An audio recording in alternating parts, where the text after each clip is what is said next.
Facebook part of the broadcast.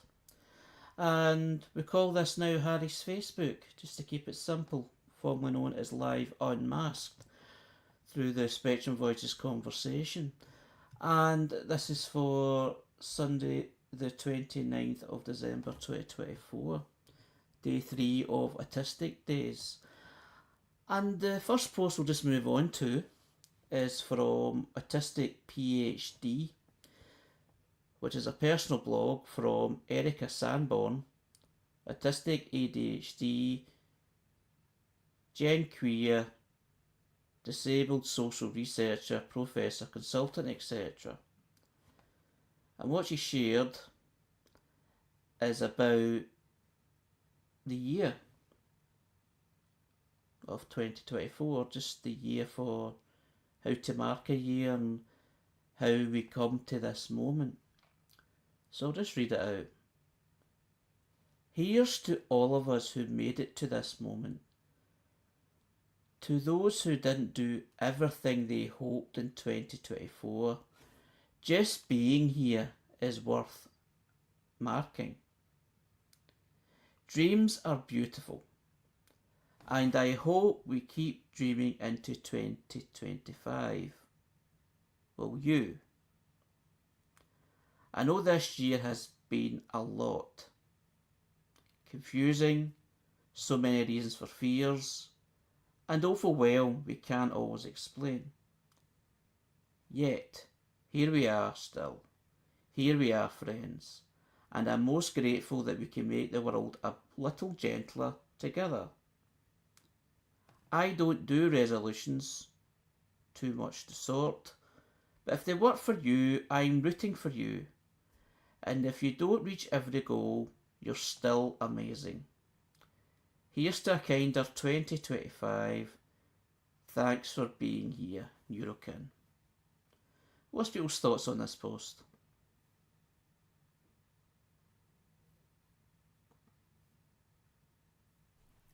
Wow. Last year.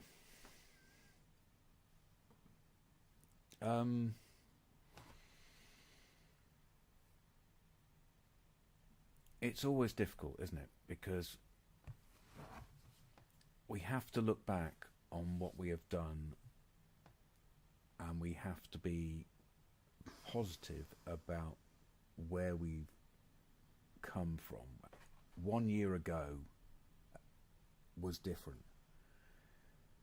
I know this time of year people look for the New Year's forward and the New Year's resolution and the what they will do, and I think that is important. I think having something as a framework of something to stretch out towards is a good thing. But it's important to be very kind on oneself when one looks back at 2024. Did you see where I come from there, Harry? Is that...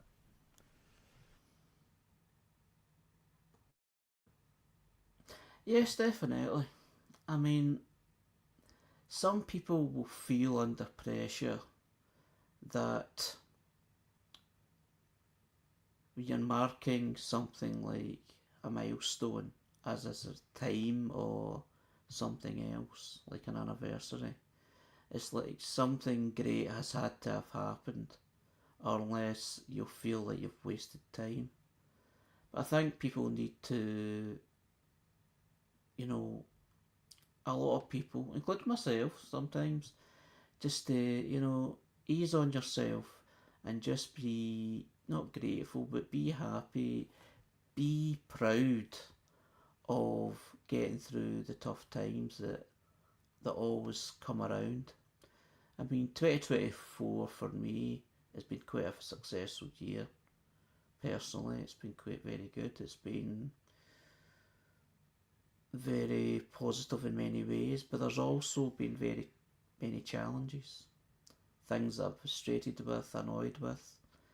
But I'll take it in my stride at this particular moment and just appreciate progress and the positivity of the moment. And there has been gradual steps from where I was in 2023. So that's sort of kind of thing that I'm kind of thinking about.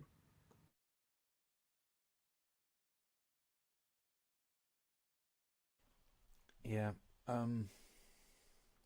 It is a thing. I will wait until this date and then I will make a New Year's resolution. And the more we can make every day the start of a new year, or every hour the start of a new day, the better for me.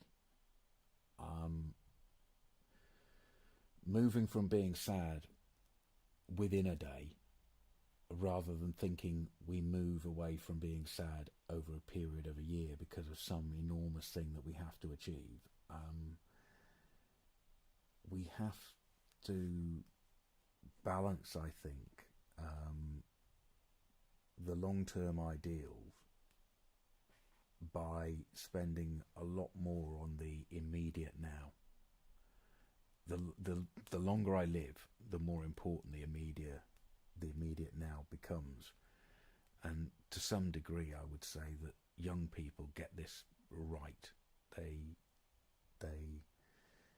are concentrating on the moment right now.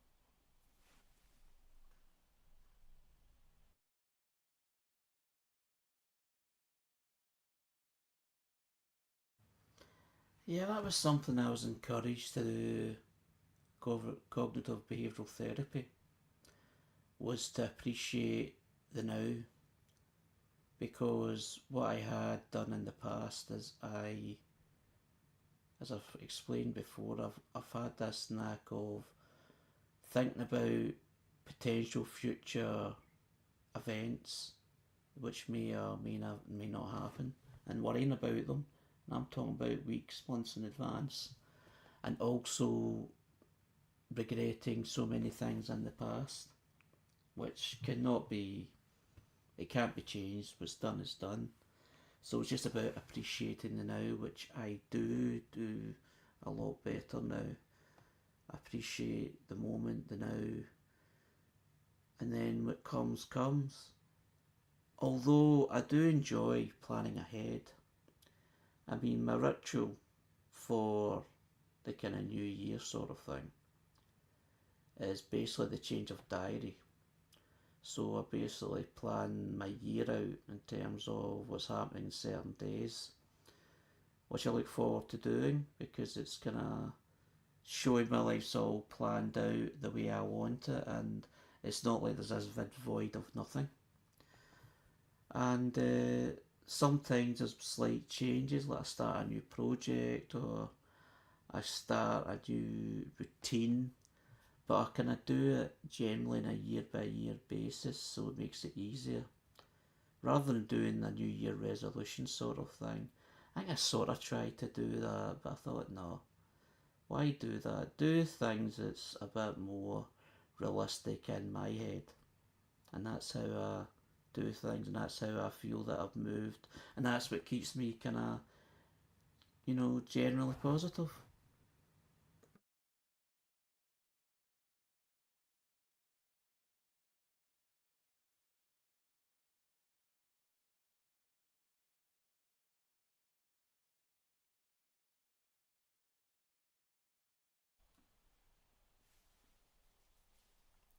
We can make some resolutions for the year if you like. Um, let's keep them realistic. Let's make some resolutions for Autistic Radio. We will attempt to continue the Sunday 444 drop-in for everybody and make it open to everybody every week of the year during 2025. We will keep the 555 Harry's Facebook Spectrum Voices programme live every Sunday at 5:55 p.m. And during the week we will invite a wide range of people who speak in autism professionals and autistic people, speaking their experience, telling us about their activities, and putting those out as podcasts, probably 50 or so, maybe more. They're my resolutions because they're things I know that we can achieve because we are doing them now.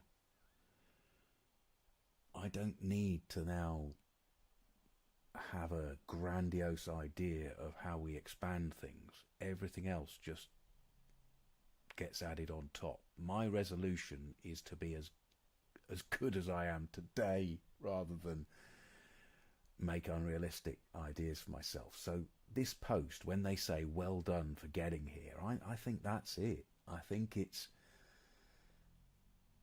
let's survive. We've survived 2024. We've had some good bits and bad bits, and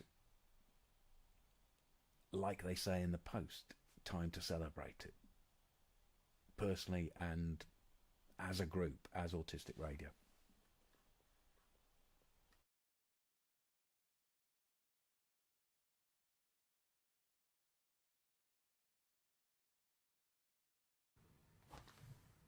The next post is from Neurodivergent Girl, which is a personal blog from a married mama of 2 boys, diagnosed ADHD and autistic, low support needs. This is a safe space.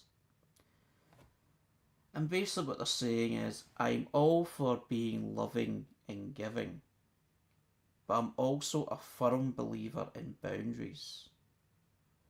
As a people pleaser and someone who struggles with being assertive, this is something I've wanted to say many times. I just don't want to. This is an often perfectly valid and sufficient reason. And the art and the credit for this is art by Via. So it's about boundaries, it's about cuddles and hugs, and not even just that, but people in your space, and how to politely, or feel you need to be polite about people not stepping beyond them. What's others' thoughts? There's a literary character invented by the American author Melville called Bartleby, and his phrase was, I would prefer not to. It's a drama about him going through this whole exercise of being someone employed in a certain situation all the time. He would prefer not to. It's an amusing tale. It's been made into a movie a few times. And it kind of, it's very odd again how earlier on we were talking about boundary issues, or it was beginning to come up. And it's something to be respected. And in this post, the person said, as a people pleaser, struggling with being assertive, explaining their situation, but it may be something that is part of being a people pleaser. I'm not absolutely sure. I'm just going to ponder this a bit more.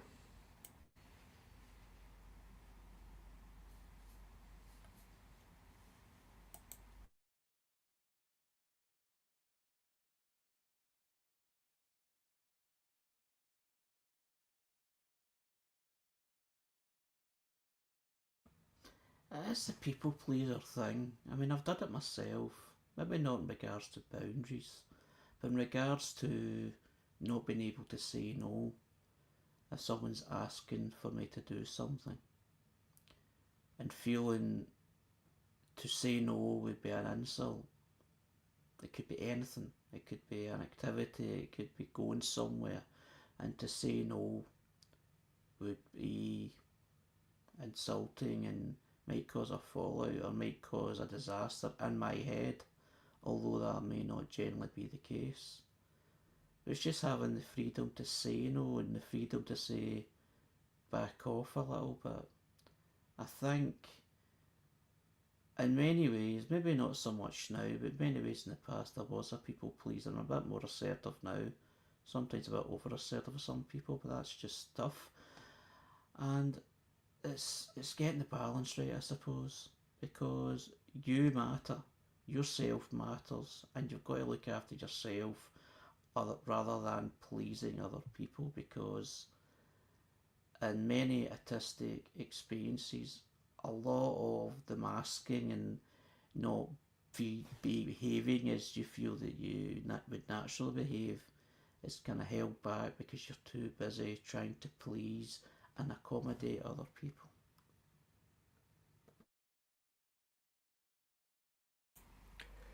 It's a very fluid thing as well, and being fluid isn't actively encouraged, really. People like stereotypes to a certain extent. I was pondering a wee bit there, people used to tease you because they want to test out if that's really you speaking. So they would either intimidate you or mock you or take the piss, if you see what I mean, and then say, "Nah, I was only joking. It's okay, man." And you think, okay, right, and it sort of took you out of your space, as it were. It was just a wee thing went through my head there when I was pondering this, and when people used to do that and testing out, is that really you?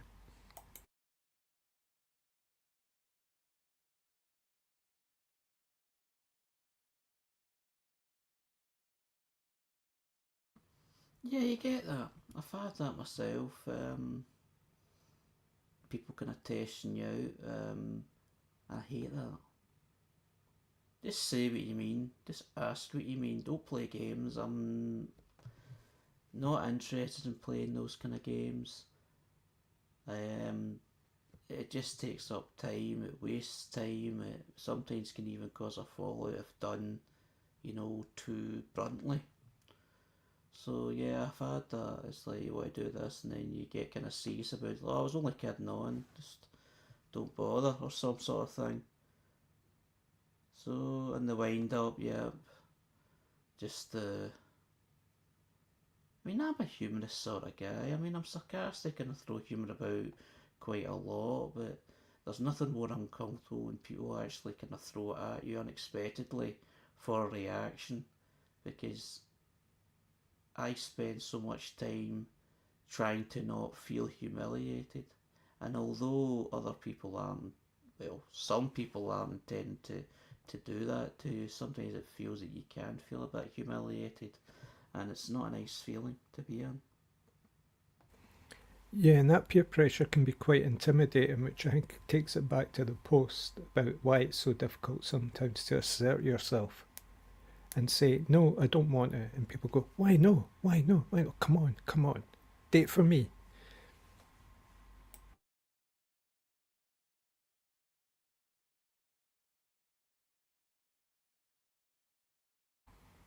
Translations and subtitles are available for non-Scots speakers.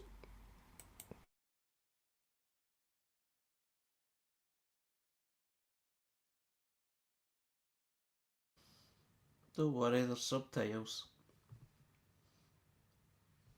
And do the It edit. suddenly made me panic then because we don't have translations. I'm really So looking no. forward to the subtitles for what I just said there. Yeah. Well, do you know I don't check the subtitles either? I don't know if Harry does. I use the subtitles for editing, and I'm sure Harry does as well, because a script comes up. But I am fairly sure that whenever it looks like autistic, it says artistic in the subtitles. Oh, that's cool. Yes. Yeah, it does all the time. They're off tangent a little bit. I mean, when I've done editing and on many discussions, because of accents and sometimes speaking too fast or just the way of speaking, no one's doing anything to anything. Basically, the natural flow of the way we speak. There's some things when I'm going through it, and and it's handy because I'm going through posts, so I can actually look back at the post that I've shared to actually get the word that I'm looking for. There's been the odd time where I've no idea what that means, so I just leave it. But mostly I do generally change it because some words come up that's just very odd. I mean, I did not say that, and it's just some. I can't even come up with an example. The only example I can come up with is autistic sometimes, or quite a lot of the time comes as artistic. But it's It's a bit, enjoyable. it's a bit like not being able to read your own handwriting, isn't it? I suppose in a way. Yeah, I've done that to myself. Being a minute taker at meetings, which is quite handy that I do it right after the meeting so it's fresh in my mind. And if anything like that comes up, I go, well, right, I think I know what that means. So, yeah, absolutely.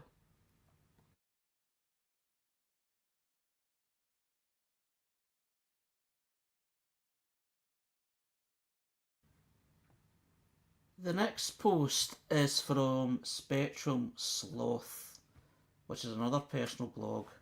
Late diagnosed autistic, mama bear, ace, cats, the sky, painting, sparkly things, trains, languages, memes, she, her. And what she's talking about is the the time we're at the moment, the week between Christmas and New Year, with no concept or time of space for many people. And what she says is, well, we're headed into that weird no man's land of existence, where we have no idea what time, day, or even year it is, with a possibly a nagging urge to eat cheese. Being out of routine can be very discombobulating, so try to be kind to yourself if you can. And the picture shared is Spectrum Sloth floating in space, and that's how that feeling of that time where it just feels for many people that the days and times is just a lot there just because of this time of the year and because the so-called normal routine of life has been disrupted for this period of time. I mean, I just realised it's actually Sunday just before today. I just realised it's Sunday, so I'd be on tonight anyway. It's just quite strange. And what's other people's thoughts on this post? You know how they have a word for everything? I discovered last week that there is a word for this period between Christmas and New Year, and it's Twixtmas, to be betwixt Christmas and the New Year. So, what I've got to ask is, where's my Twix?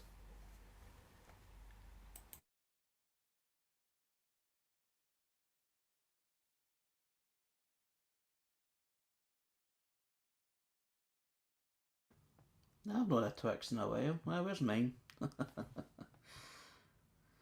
Yeah, but this period of time going back onto it's just it doesn't matter what I mean. Obviously, it depends when Christmas falls.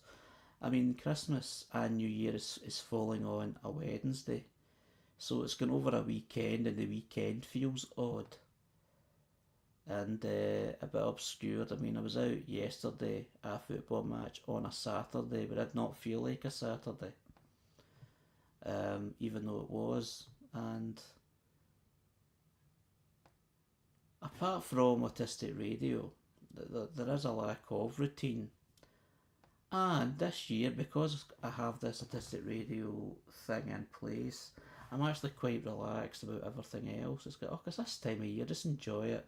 I've got a sort of routine anyway, things that will fill the void that I won't be completely lost. But there'll be so many people out there that will feel lost because this is the time of year where things stop, like groups, hobby groups, places to go, places to visit. Just the structure of time itself, just feeling so out of kilter, it's actually hard to even plan anything because you're unsure on how to plan it.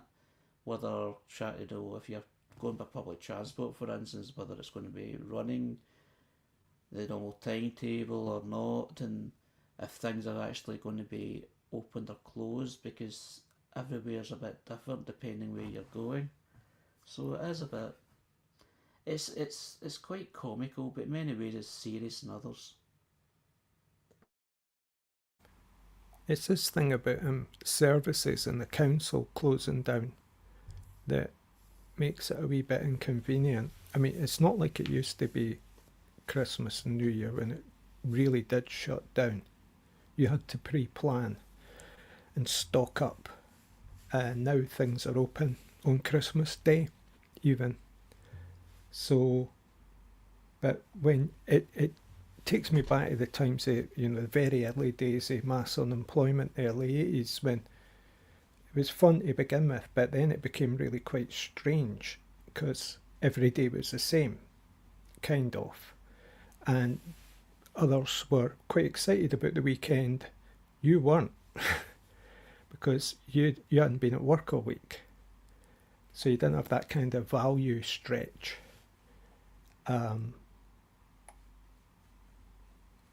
So routine is a funny thing. It's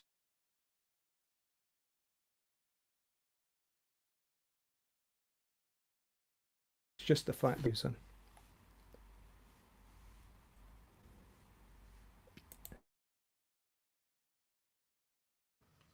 Well, this Christmas and New Year actually is a strange time for me in a way. Not just for me, but for my neighbours also. Due to a dispute with Western Barnshire Council management, the bins that would usually get collected on a Wednesday, and it's every 2 weeks at the moment. It's 1 week it's the refuse bin, and then the next week it's the recycle bin. There was going to be an actual date where it'd be done instead, which would be on the Saturday. But due to dispute, which I won't go into great details here, and it's not happening. So the bins aren't going to be emptied until at least the 8th of January. And the chaos that's caused, not for me, I mean, I live alone, and the balance of recycling and rubbish I've seemed to adapt it to it well, so it isn't too much of a hassle. But I'm just thinking about the families out there just celebrating Christmas that are getting through all that. And the thing about it is, the information was announced on the 23rd of December, and it was done online on Facebook. But many people aren't on Facebook, and this is after the offices and all that closed, so it just seems like the council system is actually stopped. And the council, activities have stopped until a bit after New Year, but people are feeling a bit kind of stuck because of the bin situation. I mean, I try and do my bit, as part of the Tenants Res Association, but I can't control it. I just can only provide information. But it just gives an example of when some things stop and then there's a problem in between, and it won't get resolved, if at all, for a number of weeks. It's like the world stopped, and that makes it also strange.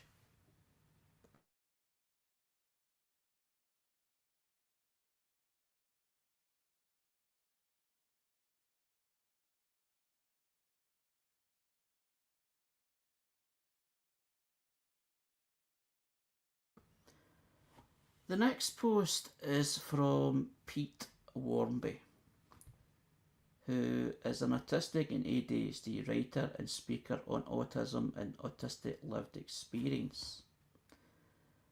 And what he's talking about is autistic shutdown. Autistic shutdown is often misinterpreted as being disengaging. Say that again. Autistic shutdown is often misinterpreted as being disengaged, ignoring, rude, or worse.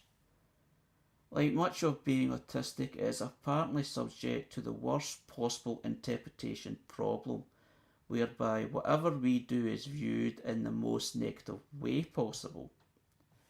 Shutdown is actually a response to intolerable overwhelm, sensory, social, etc. It is when everything gets too much and we shut down, perhaps to protect ourselves or maybe just as a natural response. Everyone, stop interpreting what we do in the worst possible way. Autistic shutdown can be like static, non speaking, still and stranded, and can't escape triggers. What's people's thoughts on this? Have people experienced this?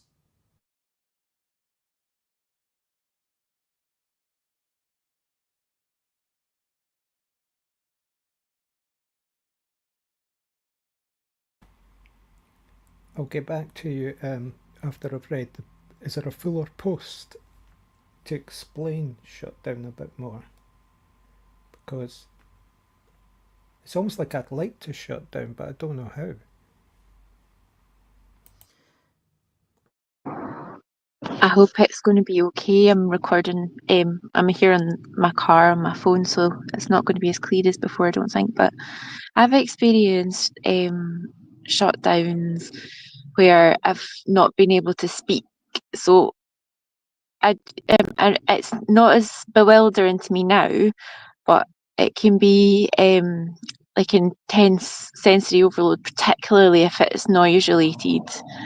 And the feeling that I've had when that's happened, a bit like, do you know the scene in The Matrix where Neo's been taken in by Smith in the first one and his mouth's just covered over and he can't speak? It feels like that is really really frightening. It's like I know what I want to say, like, and I just cannot connect with the outside world. And and like part of shutdowns as well for me is like losing dexterity, so not being able to use my hands as well, losing different skills. And yeah, I relate to what they're saying about being interpreted badly, and seen as kind of arrogant was one that I got a lot growing up, seeming arrogant when I was actually completely disabled from being able to connect.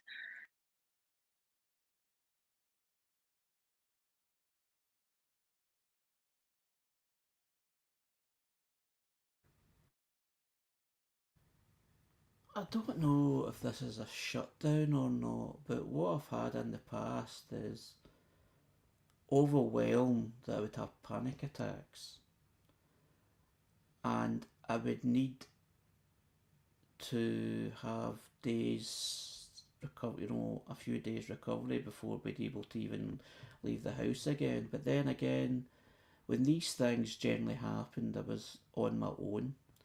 I went to my own house, so there was no one there to judge.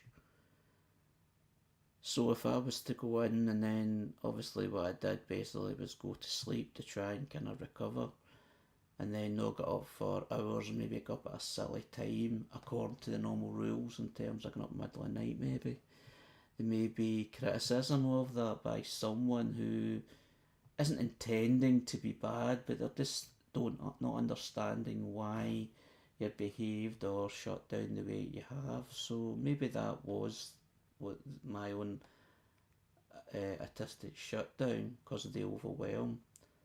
Because in the past, and maybe I still do it now in many ways, is I've got a habit of overdoing things, keep myself active. I was kind of feeling it a little bit up to last week, but I seem to feel it when it comes to the end of the year because I've got that many commitments. Although I don't, although I'm feeling a lot better now because I've been mostly in the house and I haven't, it's just like things are just kind of quieting down a bit. And things I have been attending is got nothing to do with work as such, it's just talking and, socialising and, amongst the comfortable settings. So I can relate to what an autistic shutdown may be, or maybe that's what it actually is, and that's my experience of it. But thankfully, I haven't had, in my memory anyway, of that happening, but being judged harshly for it because no one's actually seen it. But I may be judged if someone did see it at the time, because maybe the lack of understanding. Because I couldn't talk. I was if someone phoned actually I wouldn't pick up. I was just exhausted. It was just totally just drained. And it took maybe a day or two to actually recover. Even eating and drinking was an effort. Even lying down to sleep felt like an effort. It was a strange sensation, and I'm glad to say that I don't have many of them. And if I do have something kind of similar that I feel may be happening, I do cope a lot better. I think there's a lot that people listening will want to say about this. I think one of the things that somebody will want to say is the concept of fight, fawn and flee, which is described as a response that we either are fighting, which means we're going to get restrained, or we fawn, which means that we lose the ability to fight or flee, and we may even be locked away communicatively, which means that we cannot give cannot give consent when sex is being forced upon us, male or female. It's part of being abused and raped. The fawning situation, not being able to communicate and not being able to struggle away, and fleeing, the avoidance syndrome that we're often attached to. So there's a lot going on here with related different experiences. Shutdown might be part of fawning, but I think there is a difference between what you're describing there in some people's assessments of when you're going to comfort and overwhelm and looking to self-care, and you, as you say, you get away, and this inability to communicate that comes during shutdown. I think shutdown is one of those places where it's the inability to communicate out as well as the overexhaustion. It's not necessarily from overexhaustion. It's much more a trauma response often. So everybody has lots of versions of all of these words, but it does end up a bit of a word salad for me. And people who try to use these words in very correct ways, it worries me, because people will always experience words in different ways and in different contexts.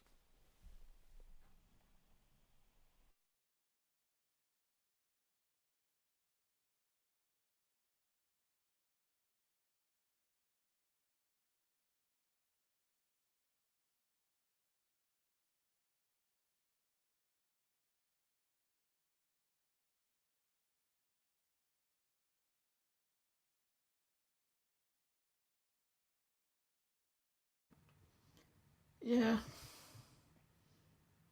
I get it. But as you say, the word salad, this is what's good about these sort of discussions. It's like there's so much difference in so many different things, experiences, and interpretations even. From what I was thinking, maybe what I was thinking, what maybe shutdown is in my experience was totally different from what others will be in terms of based on trauma rather than exhaustion, which totally makes sense.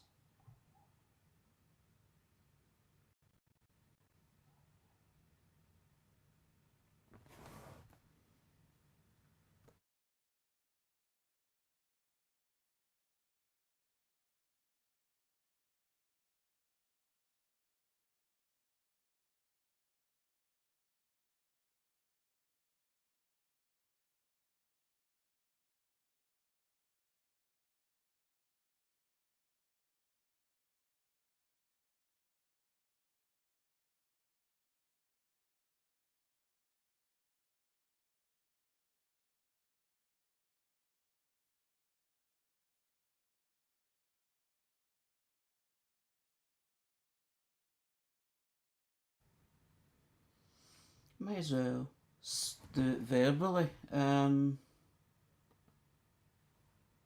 think we did do the boundaries one.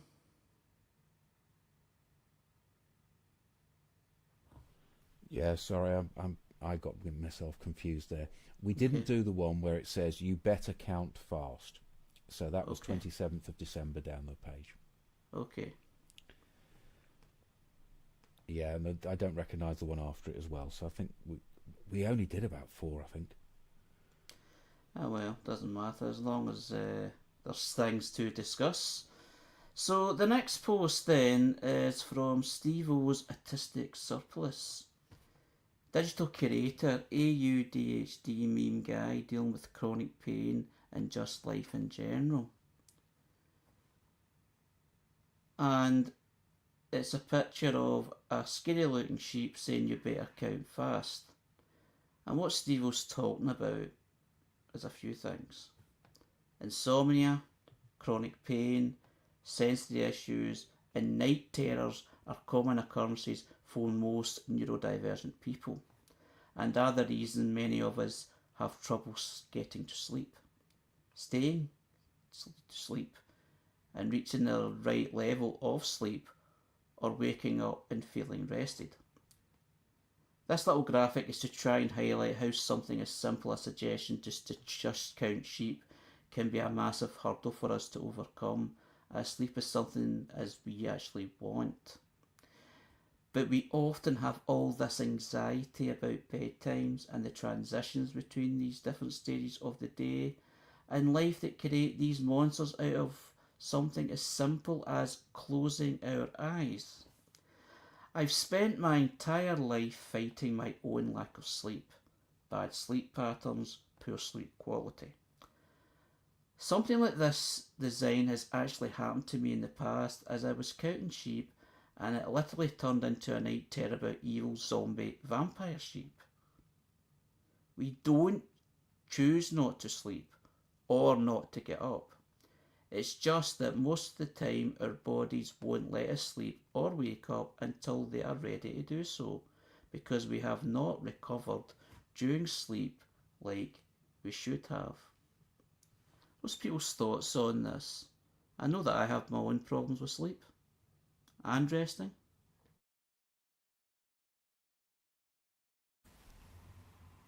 I don't think there's enough sleep. I wish there was more. I've found that having a dog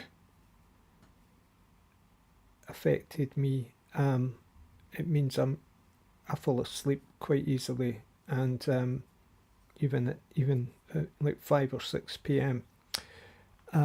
But the dog wants me up early to take her out, so that happens. So that creates a tiredness during the day that when I get to bed at night I'm out.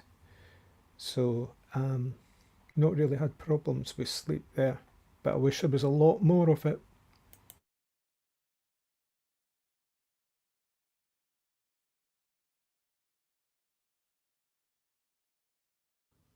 What I've done for many years is I've not sleeping properly. I've not slept properly. I generally do it in naps. And I've done it for years, and because the way my life has been, I've never generally, very rarely, it's not a common occurrence that I have a full day of activity which I need to stay awake for. I may have something in the morning, or I may have something in the afternoon, or in the evening, and there's always an opportunity to rest. Even though if I do go up early, there's a chance to have a nap in between, which I do. And one of the times I was kind of caught out on that, even though it was my own volunteering, is that when I was doing all day in Oxfam on a Monday, basically from 9 till 5, and even though it was doable, I get drained very quickly, and I found myself drinking a lot more coffee, and I didn't enjoy it as much as I would have liked. And don't get me wrong, I could have made arrangements where I could have done a half day here and a half day there, but because of the kind of work I was doing, I was admin who was preparing kind of Firstly, the finance, getting money to the bank, the takings from the weekend, and preparing the sort of kind of paperwork for the week. So I feel that in my head it would be silly to break it up. It's like something I felt I needed to do and commit to until I felt I could um, I could just deal with it, and then later on I would then move on from that commitment, which I did do after 4 years.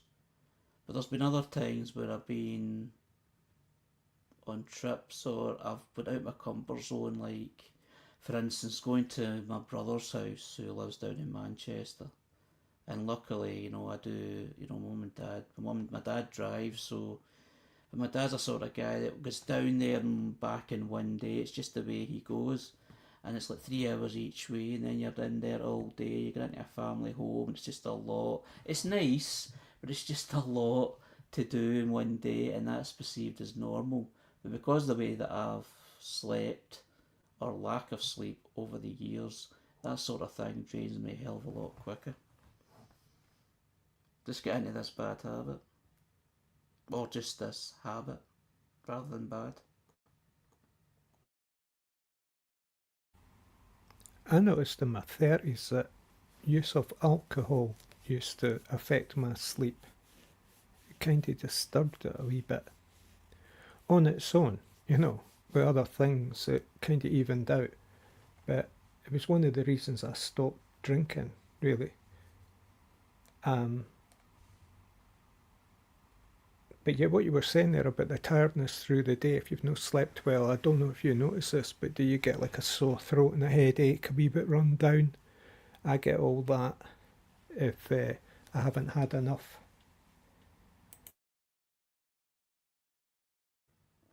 Well, I certainly get some kind of headache, and I don't mean like an absolute sore head, just like numbness in the head that because I am a thinker and a planner, it's like I need to shut down for an hour or so just so that I can recover so I don't get worn down. But I managed to.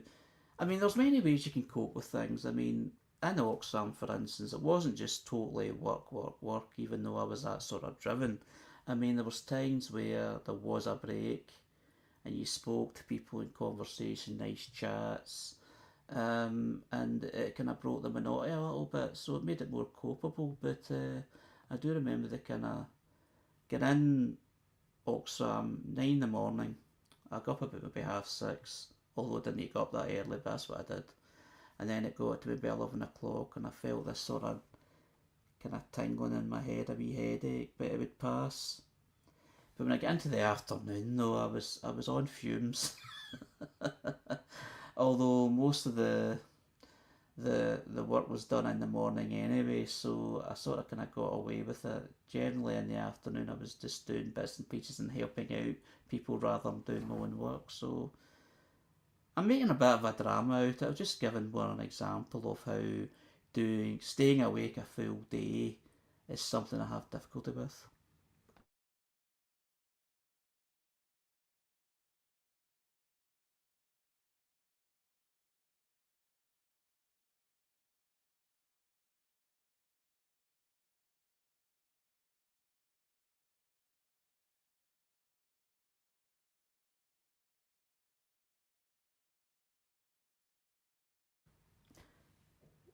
The next post is from Joy of Autism, which is a personal blog. This page is dedicated to my son Jacob and for all the autistic and their families and friends. My goal is to inform, advocate, educate, and share smiles. And what they've shared is a quote, their own quote, and it says, "In an autistic home, it doesn't matter if a new year is starting. We do the same old routine every day." What's people's thoughts on that quote?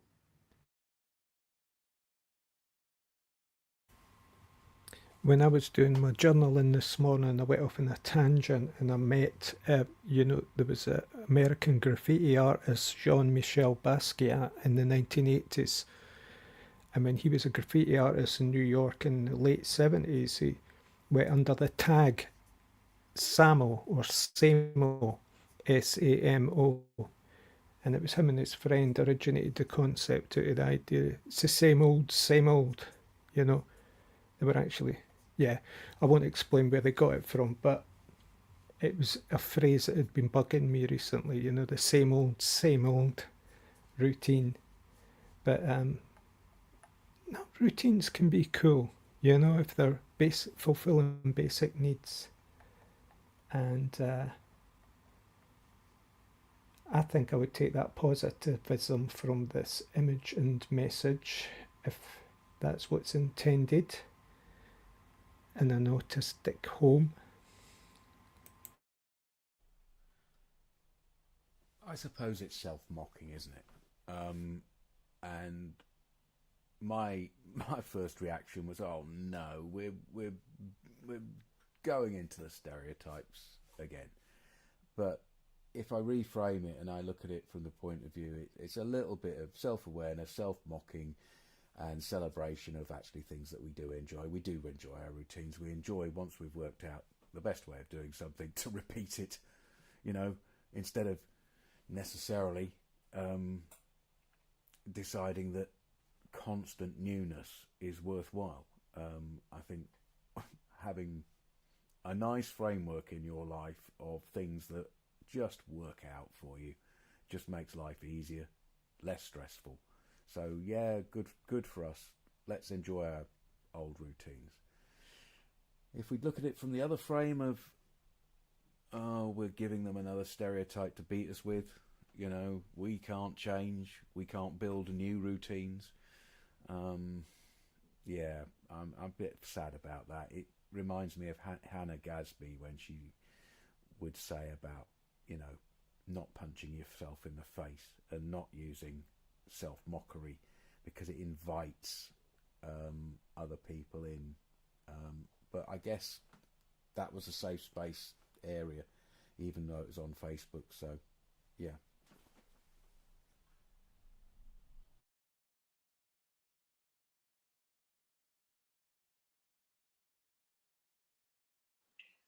I do think that there's something about needing to be quite well resourced in order to be more flexible about routines. For me, anyway, I one of the things that I can struggle with is having much variety of food at all, and it was something I really struggled against a lot.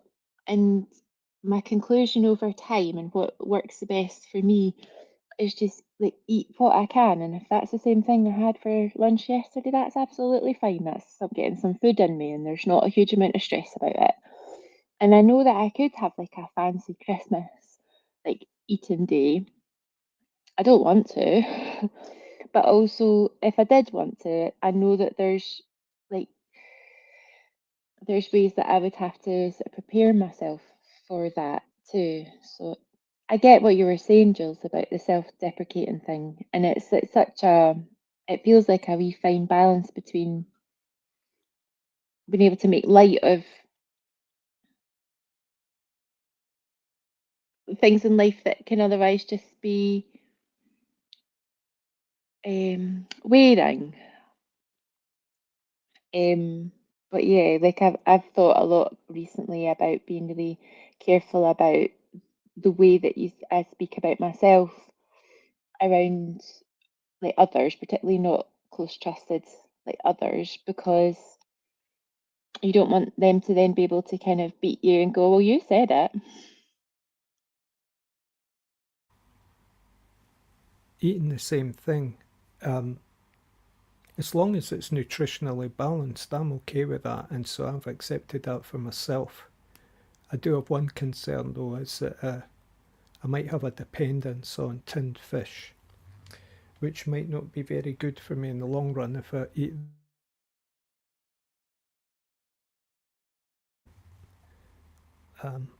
but it's variation within a set store of food that I buy and use that I'm comfortable eating, because I can get very picky about food that, you know, I normally enjoy eating, but I have experiences of no benefit to me and it's not very good for me.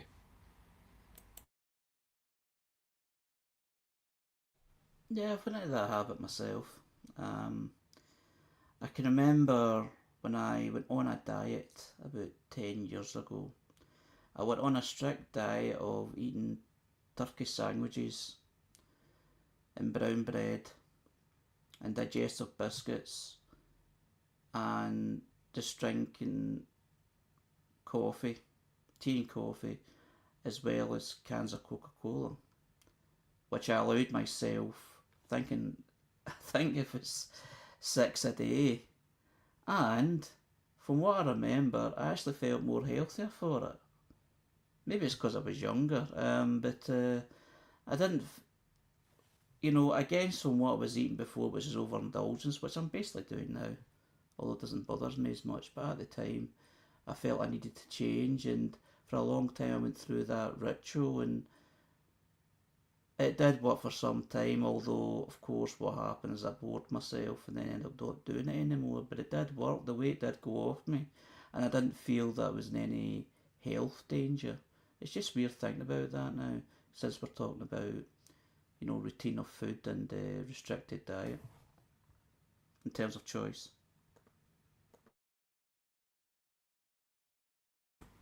I think consumption is a bit like a narrative or a narrative. And sometimes I think a narrative is a bit like consumption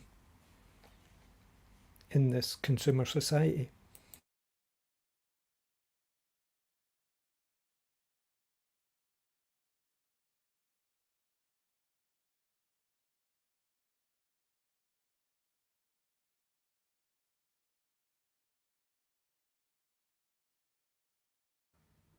Yeah, I was just another word for greed on my part, basically.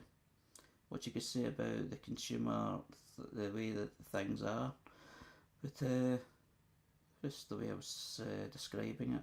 But yeah, right. It's language is weird.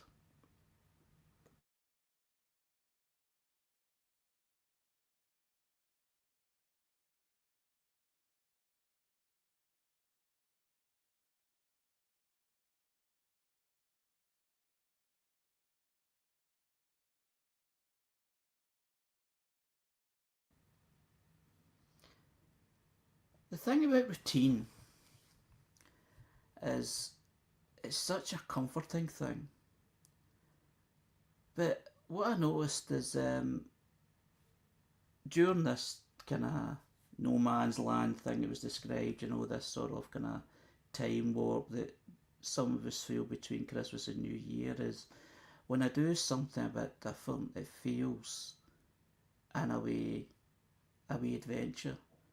Even if I'm outside my comfort zone, even if I'm a bit wary of it, I kind of say to myself, it's a little adventure. You're getting out of your routine a little bit. It'll be fine, it'll be safe, as long as you can return to the comfort of the routine at the end of it.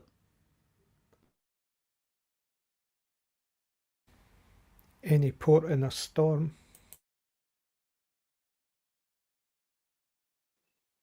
Yeah, I mostly just try and take every like my life now just one day at a time, and that's really helped me get through some days that were really hard in terms of a lack of structure and discomfort.